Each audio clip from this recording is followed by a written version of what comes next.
Because it was made in the military, US military unit, never really found it before.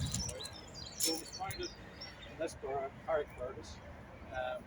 And the troops trained in around here. There's also Whitehead, which is quite close to here, the seaside, the high cliffs. There's a lot of training going on. They were based at Redwall, one of the biggest estates just down the road. A lot of their training did there on cliff climbing, things like that. And obviously, again, some of you probably know it's Normandy landings. The Rangers went to Pontefract to take out enemy gun positions and stuff. Very, very strong connection to the US Rangers. Also, closer to the town here, Kilwater Castle, which is an old, somewhere that doesn't look like a castle, it just looks like a big home. It was the home of the tank destroyer, 644 tank destroyer unit were based there.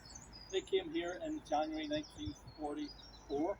They came to Kilwater, and that was their base for training for D-Day. Some of the reports that I read that they liked the town. They talked about going to local beaches, also going and leave to London. So one of the things which I'm not originally from Larne, but Larne people seem to know everybody's business. But they were saying if you ever wanted to know anything about the unit, when they were moving, where they were moving to, don't ask the officers, ask one of the locals because they seem to know about 2 days before they do. The 644 tank destroyer unit didn't actually. They went into D-Day, but they arrived in on the 11th and 12th of July. They were the second wave. Came in a week after the initial. Right, and they fought the whole way right through Germany. Some of the biggest battles. Heard of the Battle of the Bulge, particularly violent battle, but also a place called Hurtling Forest, which, from a military historian point of view, is one of the worst battles ever fought in a forest deep in Germany.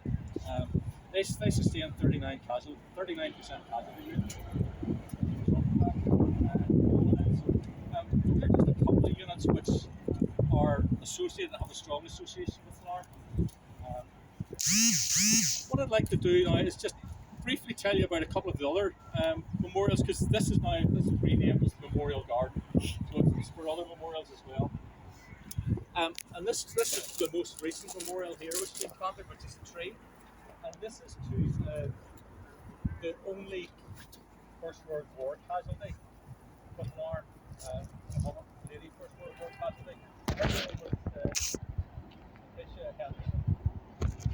She was a native of Larne. She lived in Mill Street in the old part of the town, and she was employed as a pianist at the local cinema for the silent movies. So she would have found out the piano, the music, the silent movies. Both her parents became ill, and other household members were in Canada, and Patricia was the main breadwinner for the household. And during the First World War, she volunteered and travelled to Lancaster over in England to work in a munitions factory. And her job was to fill the shells with cordite. Very, very dangerous work. Working in horrible conditions, very poisonous.